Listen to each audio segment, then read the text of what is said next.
अस्सलाम वालेकुम शागिर्द साथियों, मां डॉक्टर अयाज़ कीर दफ़ो वरी तव्हां सां मुखातिब आहियां। प्री एंट्री टेस्ट 2026 बैच जे लाइ जेका 12 अक्टूबर 2025 ते थी रही आहे उन मुतलिक़ तव्हांखे कुझु ॼाण ॾियणी हुई ऐं कुझु गुज़ारिशात पेश करणियूं त जीअं सभु शागिर्द साथी अहसन तरीक़े सां प्री एंट्री टेस्ट में अपीयर थी सघनि। शागिर्द साथियों, सभ खां पहिरीं त तव्हां जेके डेट्स आहिनि उहे नोट करे छॾियो त प्री एंट्री टेस्ट 2026 बैच जेका 2 मरहलनि में थी रही आहे उन जो पहिरियों मरहलो आचर जे ॾींहुं 12 अक्टूबर ते थी रहियो आहे ऐं हिन पहिरें मरहले में असीं अपर सिंध यानी कि उत्तर सिंध जा जेके ज़िला आहिनि, इलाइक़ा आहिनि, उतां जे शागिर्दनि खे मदू करे रहिया आहियूं ऐं उन्हनि जी जेका तफ़सील आहे उहा हिन तरह सां आहे। दादू डिस्ट्रिक्ट असां कॉल कयो आहे पहिरें मरहले जा।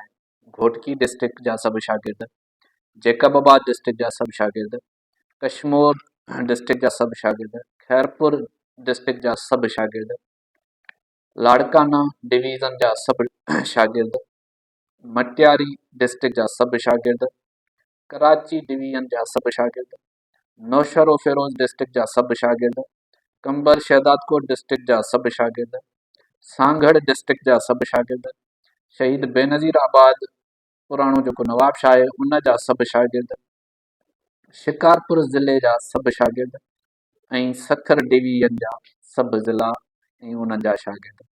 शागिर्द दोस्तो, इन खां अलावा जेके असांजा शागिर्द जिन ॿियनि सूबनि खां अप्लाई कयो आहे, जंहिंमें बलोचिस्तान, खैबर पख्तूनख्वा, पंजाब ऐं गिलगित बल्तिस्तान थी था वञनि, उन्हनि शागिर्दनि खे बि असां पहिरें मरहले यानी 12 अक्टूबर 2025 ते आचर जे ॾींहुं मदू कयो आहे।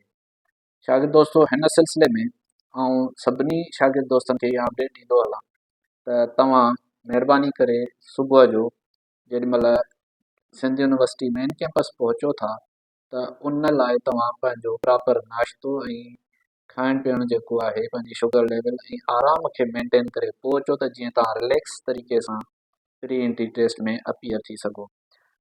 प्री एंट्री टेस्ट जे लाइ रिपोर्टिंग टाइम 8 ॾिनल आहे। 8 बजे तव्हां जेॾीमहिल बि हिते पहुचंदो त तव्हांजे लाइ एंट्री गेट्स ओपन थी वेंदा ऐं तव्हां शागिर्द पंहिंजी एडमिट कार्ड या slip along with original CNIC या ॿिए फॉर्म खणी ईंदा त तव्हांखे एंट्री अलो कई वेंदी। विदाउट स्लिप या CNIC या ॿिए फॉर्म एंट्री तव्हांखे अलाउ न कई वेंदी। हिन में आउं तव्हांखे इहा बि गुज़ारिश कंदो हलां त असां तव्हांखे तव्हांजा admit cards latest by Wednesday यानी कि अरबा ताईं मोकिले चुका हूंदासीं ऐं इन एडमिट स्लिप जे अंदरि तव्हांजी ब्लॉक इंफॉर्मेशन डिपार्टमेंट ऐं तव्हांजो सीट नंबर कहिड़े वेन्यू ते लॻियल आहे उहा इंफॉर्मेशन उन स्लिप ते ई असां तव्हांजे लाइ लिखी छॾियूं था त जीअं तव्हांखे पंहिंजो ब्लॉक या पंहिंजी चेयर किथे आहे ॻोल्हण में आसानी थिए।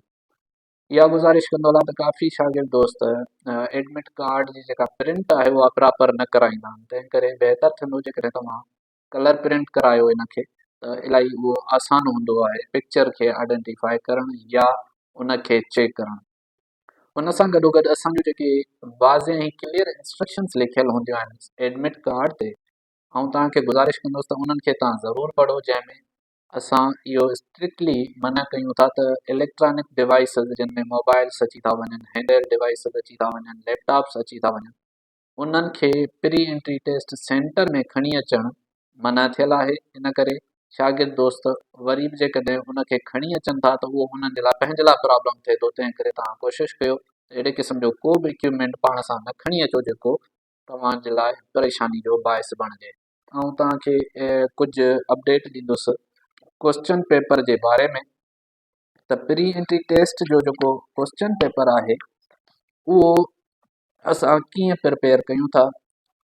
शागिर्द दोस्तो, सिंध यूनिवर्सिटी टेस्टिंग सेंटर जी वेबसाइट ते सॼो इहो फॉर्मेट पियल बि आहे, तव्हां हुते बि उनखे बि विज़िट करे सघो था।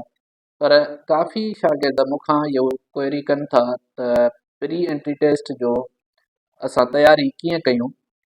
उन लाइ तव्हां सभिनी शागिर्द दोस्तनि खे इहा गुज़ारिश कंदो हलां त प्री एंट्री टेस्ट जे पेपर जा टोटल 5 हिसा हूंदा आहिनि ऐं उन 5 हिसनि में इंग्लिश जेको आहे उहो मेन पोर्शन आहे जंहिंजो हिसो 30% थिए थो।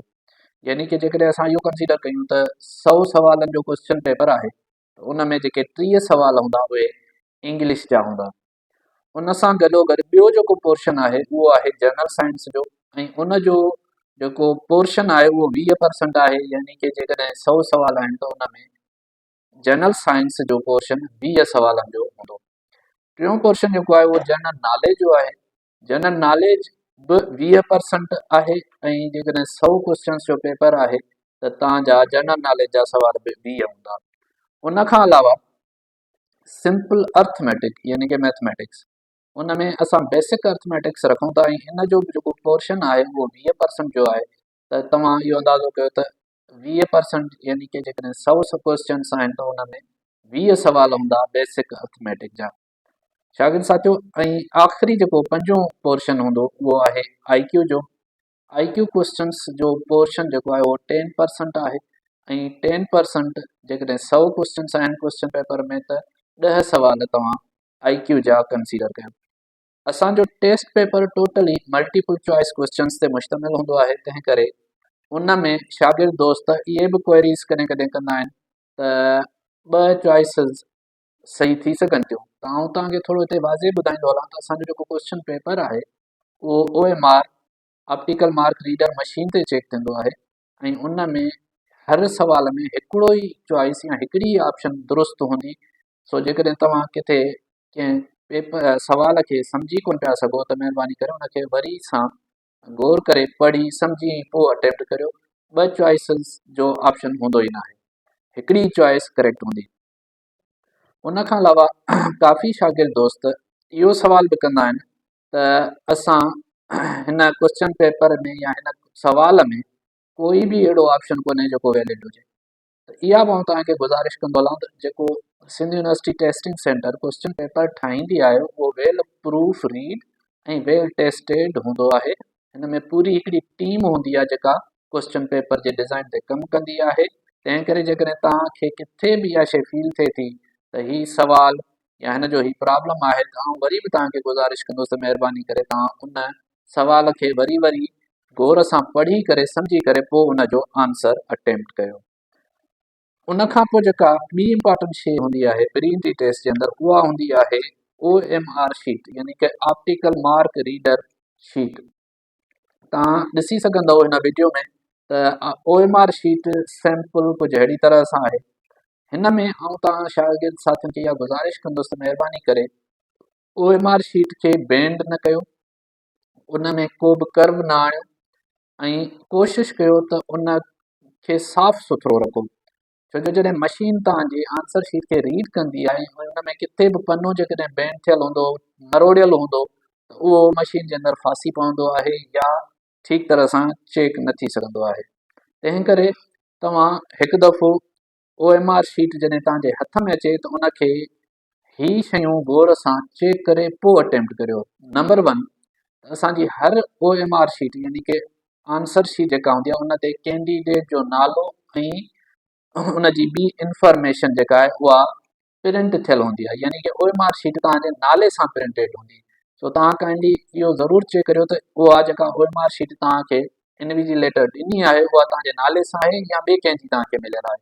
पंहिंजो नालो ज़रूरु चेक कयो, ऐं उन जे नाले जे इंफॉर्मेशन जे साइड में तव्हांखे तव्हांजो सीट नंबर दर्ज करणो हूंदो आहे।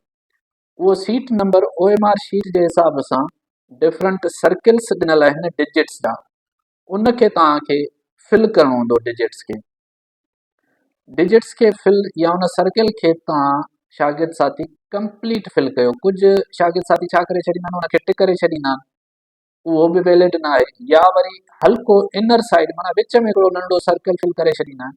तंहिं करे जेतिरो बि सर्किल तव्हां OMR शीट ते ॾिसो था उन सॼे खे कंप्लीटली पेन सां रब करिणो आहे, उनखे फिल करिणो आहे त जीअं ख़बर पए त तव्हां कहिड़ो डिजिट मार्क करणु चाहियो पिया। उन खां पोइ जॾहिं तव्हां आंसर्स खे फिल कंदा आहियो त उते बि तव्हां वटि जेके ऑप्शन्स आहिनि ABCD उन्हनि ऑप्शन्स जे सर्किल खे फिल करिणो आहे, टिक न आहे करिणो। जेकॾहिं तव्हां टिक कंदव त उहो OMR मशीन में चेक न थी सघंदो, तंहिं करे तव्हां उनखे फिल कंदव। जेको बि ऑप्शन कोई बि हिकिड़ो ऑप्शन तव्हां फिल कंदव। काफ़ी शागिर्द दोस्त ईअं बि कंदा आहिनि त तकड़ करे हुननि हिकिड़ो ऑप्शन फिल करे छॾियो, पोइ वरी हुननि खे इहा ॻाल्हि सम्झ में आई त न इहो इनकरेक्ट आहे, त पोइ वरी हू छा कंदा आहिनि हुनखे क्रॉस करे ऐं इहो सम्झंदा आहिनि त असां ॿियो सर्किल जेकॾहिं फिल था कयूं त हाणे असांजो इहो सवाल करेक्ट थी वेंदो, पर ईअं न आहे। जेकॾहिं तव्हां डबल सर्किल यानी कि के बि ॿ options as a answer fill कया त उहो तव्हांजो क्वेश्चन इनवैलिड थी वेंदो, उहो दुरुस्त करार न ॾिनो वेंदो। उन खां पोइ आख़िरी इंफॉर्मेशन जेका प्री एंट्री टेस्ट जे मुतालिक़ तव्हां दोस्तनि खे गुज़ारिश कंदुसि उहा इहा आहे त एट दी एंड आख़िर में ब्लॉक नंबर दर्ज करणो हूंदो आहे।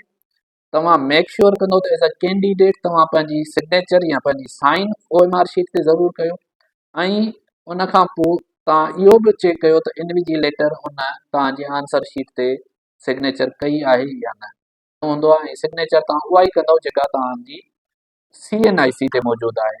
ईअं कॾहिं बि न कजो त तव्हांजे CNIC ते हिकिड़ी साइन हुजे ऐं OMR शीट ते तव्हां ॿी सिग्नेचर कयो। शागिर्द साथियो, इन खां पोइ ही त हो असांजो प्री एंट्री टेस्ट जो डे 1। शागिर्द साथियो, इन खां अलावा असांजा सिंध यूनिवर्सिटी जा जेके कैंपसिस आहिनि जंहिंमें Sindh university campus Dadu, Sindh university campus Naushahro Feroze ऐं Sindh university campus Badin, Sindh university campus Thatta, इन्हनि चइनी कैंपसिस जे शागिर्दनि जी प्री एंट्री टेस्ट बि ॿिए मरहले यानी डे 2 19 अक्टूबर 2025 ते थियल आहे आचर जे ॾींहुं। तंहिं करे अहिड़ा शागिर्द साथी जिन अदर कैंपसिस यानी कि रिमोट कैंपसिस जे लाइ अप्लाई कयो आहे त उन्हनि जी टेस्ट बि 19 अक्टूबर आचर जे ॾींहुं 2025 ते थींदी। तव्हां सभिनी शागिर्द साथियुनि जी तमामु घणी महिरबानी, तव्हां मुंहिंजे वीडियोज़ खे लाइक ऐं सब्सक्राइब कयो आहे। हिकु दफ़ो वरी लाइक ऐं सब्सक्राइब करे छॾियो त जीअं फ्यूचर अपडेट्स तव्हांखे ईअं ॾींदो रहां। महिरबानी।